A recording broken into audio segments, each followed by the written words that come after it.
So to give you a fuller picture, I was invited to give a talk and a presentation at a local speaking venue in the town of Newark, which is located about 20 miles out of the city of Nottingham. And I was kind of given an open platform and I talk about whatever I wanted. But knowing the group, they're generally pagan, they're generally orientated around spirituality and magic and that kind of thing. Well, I wanted to make sure that I could inform them of something that actually was very real and very genuine, while also appealing to those who have that kind of a state of mind, that state of faith.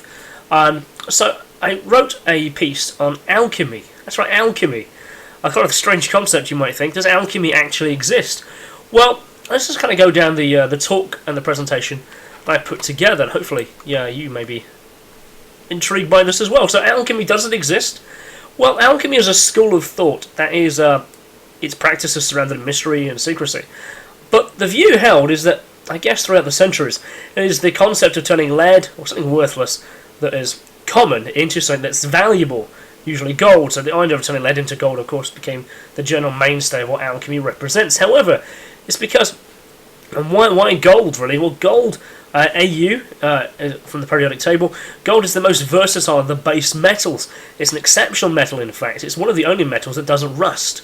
It's rooted for its medium rarity. It's not overly that rare. You can kind of find it pretty much all over. It's easy to mint, it doesn't corrode, and it possesses quite a beautiful colour as well. So, did you know, actually, there's a bit of a pop quiz really, that gold is actually listed as a food. That's right, E175 in the European Union, E-numbers, they're actually listed as a food. And again, I found this on the internet. I thought it'd be interesting. You might be as surprised as I was to learn that, but apparently because it has medical properties. Gold reinforces conductivity in the nervous system, it improves cells' performance, and is also used as an anti-inflammatory. And it was also found in use in history, particularly in the Middle Ages, as people who drank it believed that if they drank water containing gold, that they would be granted eternal youth. They'll also be granted immortality. Being a golden human, a personification of the gods themselves, and the descendants who came to Earth in the ancient past. So for this path, for many people, particularly the wealthy, and those seeking to attain a high status, particularly that of the aforementioned gods, indeed, the practice actually had a name. It's called panacea, and it was named after the Greek goddess of universal remedy, and to cure all diseases, and to live life indefinitely. And many of the gods of ancient lore, of course, were always adorned with gold, had headdresses, they had clothes that were made of metal, and the acquisition, particularly of gold, was of the strongest pursuit. And there are many cultures venerate gold, often above all else. It's a significant metal, it lines the underside of all their spacecraft. It's right down on the smallest of circuit boards. And what has been recorded over the hundreds of years and hundreds of centuries, as much of our history was recorded onto gold and gold plates and so on, and gold ornamentation.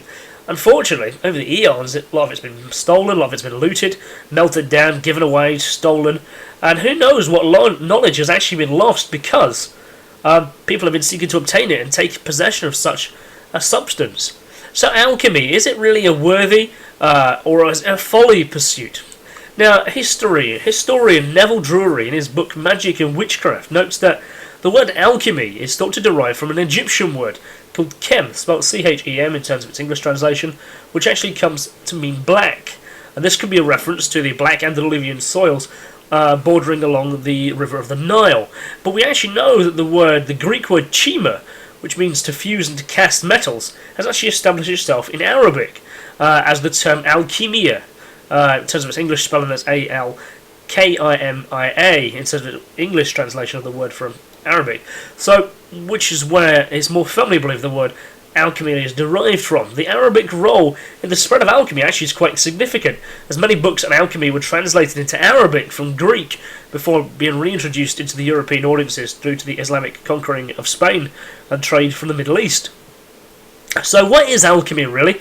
Well, alchemy, in this sense, is to change something fundamentally from one state into another, a brand new form from something else, from something rigid and firm into something more malleable, pliable, flexible.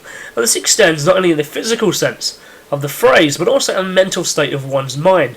It's to go from one state into another. One description that was told to me, perhaps it's the simple way of a re-education. Perhaps someone who used to be a heavy smoker, now through the use of something like, say, hypnotherapy, they're now no longer smoking, because they've changed their mindset. Or perhaps it's they want to, they find the ideal date to go, right, this is going to be the date that I start to lose weight. For many, of course, that's January the 1st, which they'll usually give up by about the 18th. But my point is that it's a time when they make a transition of mind and thought to change their actions. Is that also alchemy, to change from one state to another?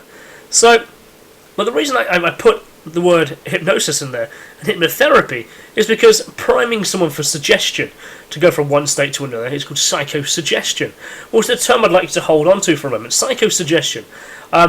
Subconsciously responding to cues, which is something I wanted to hold, as I said, I wanted you to hold on to, which is where I want to introduce the concept of money.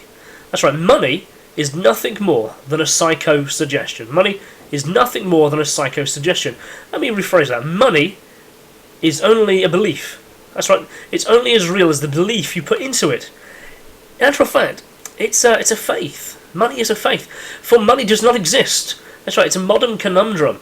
It's as lofty as religious proportions of the monetary institution that exists, but in fact it's the most unquestionable faith that there is. Money. Money is backed, you thought, by something valuable. It used to be backed by gold. A country's gold reserve represented its money. And it may surprise you to learn that in fact it's never been that way for more than a century in England, and for more so in other countries. That's right, our money system is not based on gold at all. It is based on the belief that money, these pieces of paper notes, have a value. An often misquoted phrase from the Christian Holy Bible is that money is the root of all evil. Well, in actual fact, that's not the case at all. That's not the full statement. The full statement actually is it's the love of money is the root of all evil. It's the intent, the strength, and it's the strength of the intent behind it that gives it a whole new meaning. It's not the money, the root of money is of all evil, but it's the love of money, what people will do for money. So I'd like you to turn out your wallets right now if you have them nearby, your purse nearby. Let's take them out, let's have a look. You may have some notes, you may have some coins in there. They look real. They feel very real. They perhaps even taste very real. Perhaps, maybe not when I taste them, but so your thoughts may now be, what the hell is this guy on about? I can feel my money, I earned it. Heck, you may have inherited it, you may have been gifted it, may have been given it, you may have found it, heck, you may have even stole it. But it doesn't matter, it's not actually real. It's no more real than monopoly money. In fact, it's just a piece of parchment or metal that has a value determined by a vastly confusing and often complicated system that at its very core is alchemy. But it's not really about turning lead into gold here, but quite literally creating money out of thin air. Money out of nothing. Perfect alchemy. Nothing in, everything out. Now, if you go to the bank and take out a loan, the bank doesn't give you money from its own reserve, from its own money. It in fact creates money that did not exist until the moment you asked for it, of which you are then contractually obliged to pay that money back at interest. So you actually pay more money back than you ever got yourself, out of real money, sort of, but money did not exist a few minutes before. So, but this actually happens on an industrial level, on a country level. So, on the grand scale of a whole country's finances, the whole economic circuitry, in fact, all interwoven, all creating money, paying it back with a demand for interest, and all money is given at interest, which means there is always more money to pay back than there physically is money that exists at any one moment. Just take a moment to think about that. We owe more money, we owe more debt than there actually is money at any one moment. So, for example, let's just... I went to the Bank of England, and I did a little bit of research, I wrote some pieces up, and to take a piece of text that was featured in the film Zeitgeist Addendum, I've kind of adapted it to represent England, so of course that's where I am, and I've also done a bit of research and twisted the words a bit, so we actually got an English version of this. So here's the example I wanted to give. So if a government decides it needed more money, it calls the bank, because the bank is not owned by the government. Another misconception, it actually is a privately owned corporation. The Treasury Minister goes, okay, I need £20 billion to the UK economy. The Bank of England says, okay, we will buy 20 billion in government bonds, usually called gilds, from you, the government, and the government takes receipts of pieces of paper. So the government takes these notes, paints them up, calls them treasury bonds, puts a value on them, and then sends the sum value of £20 billion, sends them back to the bank, who then accept them as banknotes and designates £20 billion to the said set. And once this occurs, the government then receives £20 billion in currency, deposits it in a bank account, and upon receipt of these paper notes, they become legal tender money, adding billions to the UK money supply. Now, please understand, this is a very brief generalisation, but remember that money bought from the bank is at interest, so the government will have to pay back not just the $20 billion created, but substantially more. So in reality, of course, this happens electronically, because we don't really have as much paper money anymore. Only 3% of the money in the UK is thought to actually be in paper and in coins. The money circulated, this is known as the narrow, has been done since 2006, after the money marketing reform. So, I just wanted to stay on the topic of money and alchemy and change your one method to another. So in Q1, quarter one, the first quarter of the year of 2015, the UK debt was measured at 1.56 trillion, which is more than 80% of our country's gross domestic product, adding to this 107 billion each year. Now, there is some confusion, particularly in a lot of different circles, including Dave Cameron himself, who made a mistake on this. The confusion is between debt and deficit.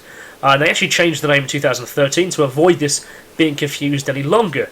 What's now called the PSNCR, which is the public sector net cash requirement, the deficit, which is the rate the government must borrow money to maintain its financial commitments at the present time. The debt is the total quantity of money borrowed by the government, Treasury, and its government agencies. So, a few years ago, 2011 in fact, the Institute of Economic Affairs, in 2011, recalculated the government, and took it to book. So, now as I just said, I spoke about 2015 there, but we're going to take a step back 4 years to 2011. And I wanted to bring this particular article up. Again, you can see it referenced below in the description.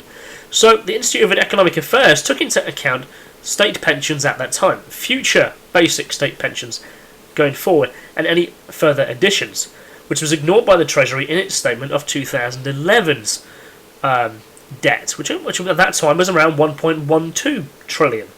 But when they recalculated, they actually found the government is not 1.1 trillion, or in 2015, not 1.56 trillion, but in actual fact, it's 5.4 trillion pound in debt. That's an awfully large number.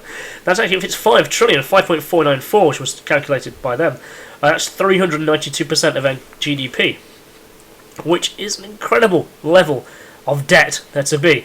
Money that doesn't exist, money that's been created out of nothing, that we owe to someone, but we have to legally pay it back, or else. And this is why we find ourselves at, really. This is why I thought it would be of an appeal to you to know this. So let's just talk about something else as well.